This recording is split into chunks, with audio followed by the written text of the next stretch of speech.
for every take, iba yung ad-lib. Nag-iiba-iba. Iba yung ad-lib niya sa take 1. Pag take 4 na, iba na naman yung linya. So, hindi ka talaga pwedeng hindi matawa kasi it gets you every time. So, naisip ko tatawa na ako. Yun, mahirap hindi tumawa.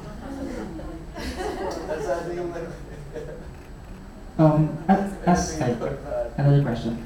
As actors, do you really stick strictly to the script, or sometimes you can add some lines? That depends on the director. That depends. Kasi I've worked with some director na kailangan verbatim. Sometimes naman in theater, especially if you're working with material from Disney, it has to be the script talaga. Kaya I'm happy na sa TV and movies, I've worked with a lot of writers and directors na they give you some leeways. And isa na yun sa direction talaga na he really lets you explore din or expound on some lines or some scenes. Kasi mahirap din na si Direk Eric Kiso yung sabi sa akin nun na sometimes daw, some writers, they want it exactly per script. Kahit minsan mali na sa character, mali na sa eksena, they still want it per script. Kaya si Direk Eric na rin sabi, siguro minsan you just have to ask him, kasi sometimes the actors might be able to give in, or yun nga, expound on some scenes, some lines na hindi naisip ng rin. So, it would be better if it was a collaborative, talaga. Was there an instance when you were, for example, delivering your lines, and then, of course, sometimes kasi iba yung when you just read it, and until when you deliver it, and then, for example, the director has noticed that it is kind of awkward because I noticed that there are some scripts na kahit tumuloy na sa films ay may mga awkward lines. So does that happen to you? And then how do you deal with it? And how did the director deal with it in changing that scene? Okay. Yeah, it happens all the time na paraphrase. It happens all the time na as an actor, you really see that it's a line that your character will not say. Hindi naman din kasi perfect ang mga writers, di ba? Minsan nagkakamali din sila. So, sometimes it's a lot of them writing. Yeah, sometimes there are several writers working on the same materials. So, may mga times naman po na medyo yung consistency ganun, so and so. So ikaw as an actor, it's part of your responsibility to know if it's a line your character will say or medyo malayo na. So with opportunities like that, mas na-appreciate pa po ng director kapag nire-raise niya yun sa kanila na parang direct, parang medyo out of character to. Direct, parang kailan pa gumamit si ganito ng word na ganyan. So may mga ganon, and mas na-appreciate pa po ng mga directors kapag kilala na namin yung characters namin. And thankfully, there are some directors who would say, sige, how do you feel like saying it? How do you feel like delivering it? Or saan ka mas komportable? Kasi minsan naman, hindi lang yung character inisip mo, pero ikaw na. Parang gano'n. Minsan, for example, magbabasa mo ng script, puros mura. Si Carla hindi nagmumura. So, sasabihin ng director, sige, how would you say it na lang? So, buti na lang may mga directors that are like that. Some directors naman, of course, with all due respect to the writers, they would call up the writers first to ask for permission, may mga ganun. So, it's really a team effort na hindi porket may writer ka, andyan yung script, memorize mo yan per word, sabihin mo lang. If you are uncomfortable in any way, or if you believe that it's so far from what your character would say, you have to open up responsibility mo yun sa director. Directors naman din should be open to suggestions, hindi dapat pipilitin din yung artista na magbibitaw ng linya na hindi siya komportable talaga.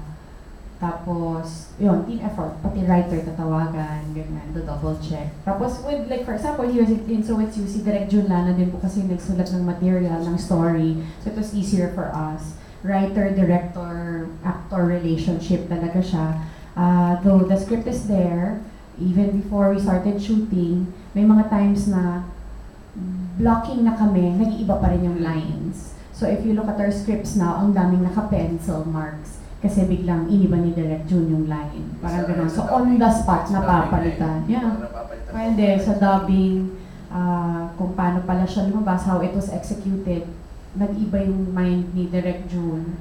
So, ipapabago niya sa dubbing na lang. So, buti na lang, you know, he's a talented, such a brilliant writer na on the spot, he changes our lines often.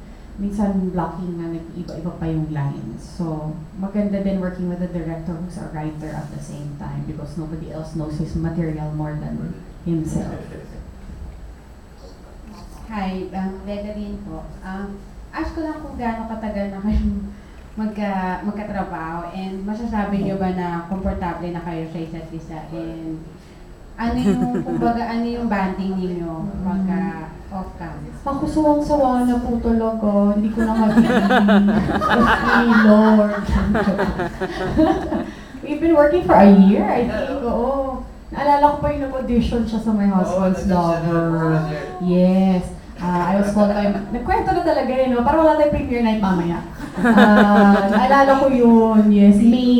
May ba April? Parang mga April, parang March, April, my manager called me up telling me about My Husband's Lover and that they were looking for a Vincent because Dennis Trillo got the role of Eric or chose the role of Eric. So I was invited to come to the auditions to play Lalina. Tapos may several na mag-try, mag-audition. So, sige. Candidate number 1, 2, 3, 4, 5. Hala, sige, sampalin natin sila lahat. Ganyan. Tapos, basta naalala ko pa yun, that was a year ago. I think, yeah, that was the first time we met during the audition, mga April, May. Tapos, the rest is history na. So, we've been working together about a year. Ang dami lang nangyari in a year. Sobrang dami na po. Pero, yeah, it's been good, it's been great for the both of us, and we're so thankful na may nagbigyan po kami ng opportunity to continue working together. Tapos, yun, most of our bonding times are sa trabaho na talaga. So, oo, so magaan naman pong katrabaho si Tom talaga. Walang anything, walang bigat, walang problems, walang attitude, walang ganun. So, okay naman so far. So far, so good.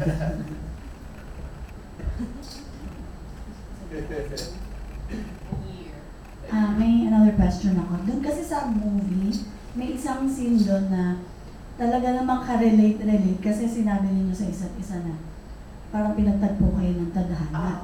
No? So parang fate has brought you together. So in your own personal view, do you believe in that notion na parang may serendipity in that thing?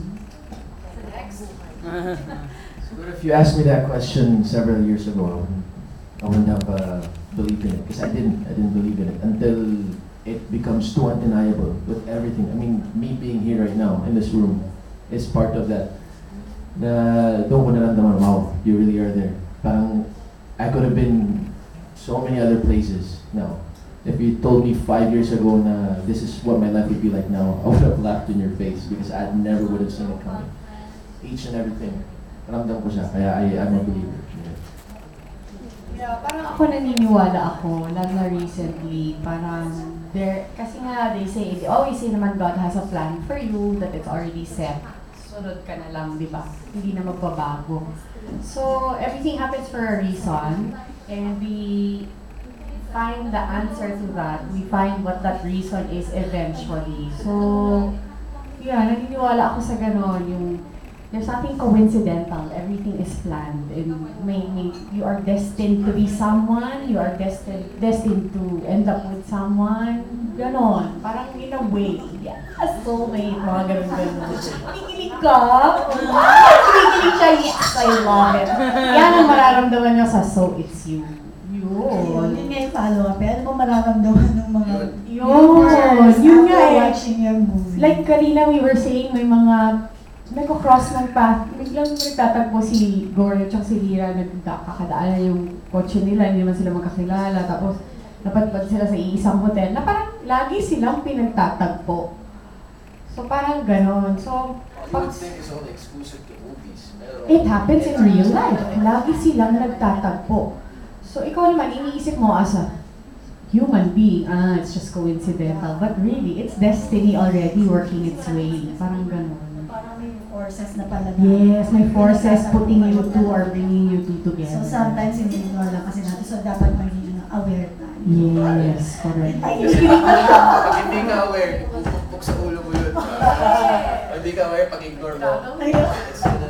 Kaya dapat kiligin ko mo. Yes! Oh, so tinikit na nga kayo. Yes! Yung mga kami.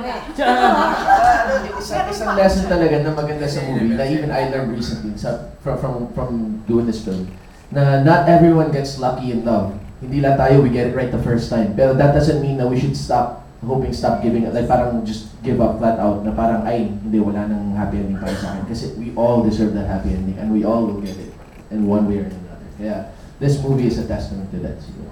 Tsaka people leave you for a reason. It's simply because you're not meant to be with that person. Ganun lang yun. And God gives you the people you're supposed to be with. So kung sino yung hindi mo dapat kasama or somebody who will not end up with you, tatanggalin niya yun. Tapos kung sino yung dapat, yun yung ilalagay niya. So yung iniwan si Lyra ni Tony, iniwan si Goryo ni Rose, tama ba Rose? Rose. Because hindi sila eh. Hindi yun. Kaya wag yung pipilitin ibalik yun. Dahil hindi sila. Yun. Marami talaga nakaka-relate. Salamat I po. love it. Oh my God, next question ka na. Anay ko sa gano'n. Hindi po yung vlogger. I am Angie from Mommy's Mag.com. If ever po na papapiliin kayo, drama or comedy sa next na movie or teleserye, what will it be? Comedy please! Nakakapagod nakakapagod mag-drama pero nakakamiss ang drama, syempre. Siguro sana comedy para ituloy lang yung happiness, yung kulitan, ganun. Ikaw naman yung masungit, yung mga ganun. Tapos, Sungitan kita. oo. Ganun. Maganda, comedy po sana. Pero, drama is, okay lang. It's, syempre, no problem. Masanay po sa drama. Tsaka nakakamiss na yung mag-drama. Lalo kapag marami kang pinagdadaanan. Masarap ibuhos sa drama. Pero comedy muna para tawa-tawa muna. Ganun. Rom-com sana. Practice. Copy-paste na naman. Copy-paste. Yung tema lang. Yung tatanungin mo. Hindi po yan vlogger. Kasama ko po yan. Naging vlog. O sige, Jack, may tanong ka ba? Last question na daw. Ulit. Yeah. As na medyo pang, ikaw na mag-last, siya mag-last. First and last. Ano lang, kasi si Tom, nagpa-sexy siya dun sa ano. Oo. Sabi ko na yung itatanong niya eh. Pinigil ko eh.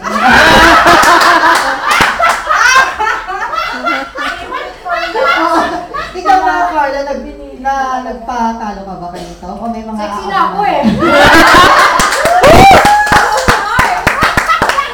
Yan, so ano yung nararamdaman nyo ngayon yan? Mararamdaman niyo pag pinag-result. Grabe kaya hindi kami kumain nung araw na yun. Kasi naman si Direk June bigla na lang may mga requirements pag bibikini pala, mga ganun-ganun. Hindi po kami prepared, promise. So yung araw na yun po, hindi po talaga kami kumain ni Tom kasi nga at gabi pa yung eksena. So hindi ka kakain hanggang midnight snack, hindi ka kakain. Pwede sa umaga na lang para at least Para at least after ng eksena, kakain na tayo ng lunch, parang gano'n. Pero hindi, madaling araw na namin kinunan yung mga pool scenes na yun. So unfortunately, we didn't have time to prepare for it na maaga pa po. The day itself na lang hindi kami kumain. Ito talaga yung gusto mo na yung pool scene. Okay. Ano ka lang, tanong ko lang is... Ay, Mami Joy ka yun. Hindi, si Mami Joy last. Ang ano ko lang is, how is it working with...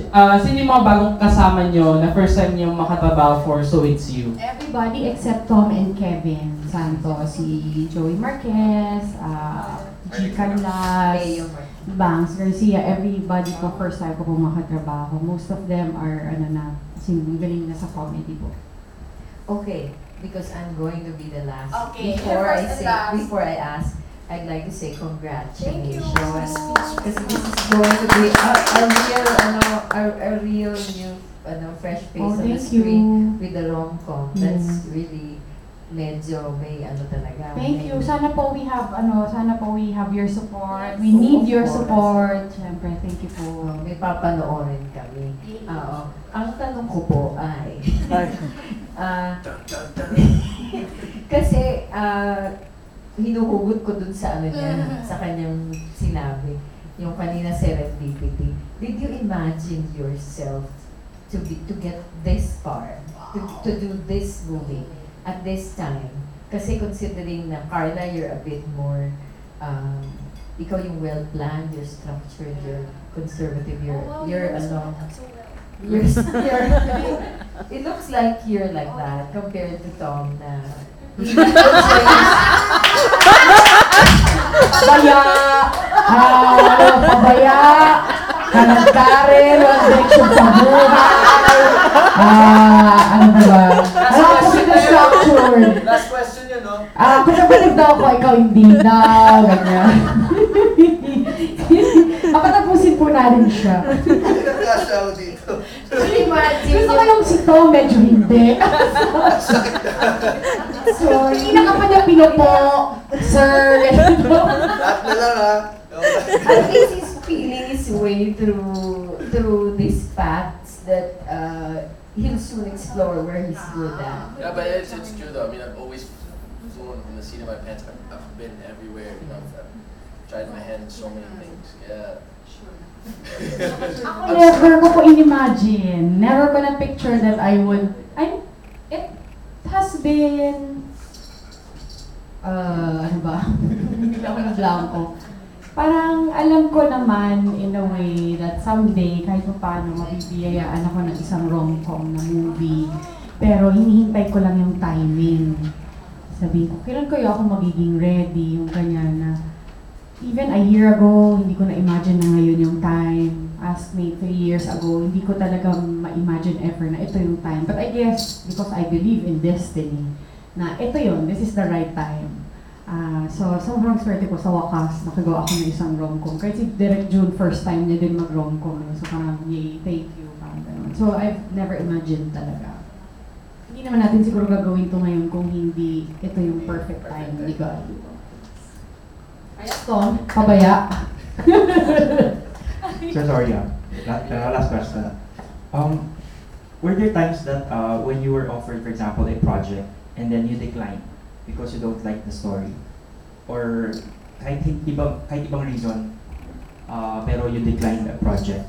Ako personally, I don't know with him, but it starts with the manager, my manager first. Any project is offered to him first, and if he believes I am capable, he would accept it right away and offer it to me. But if he believes, not naman I'm not capable, pero medyo taliwas or medyo away from the direction he has in mind, sa kanya pa lang po nare-reject na, so hindi na ho umaabot sa akin. Ako, I don't really naman turn down projects. I don't, anything is that he offers to me, I accept kasi at least he trusts me enough, na-screen na, parang gano'n, na parang he believes I can do it or he believes bagay sa akin. So, bibigay ko lang yung trust ko. I trust him enough to make the decisions for me na, gano'n. Same.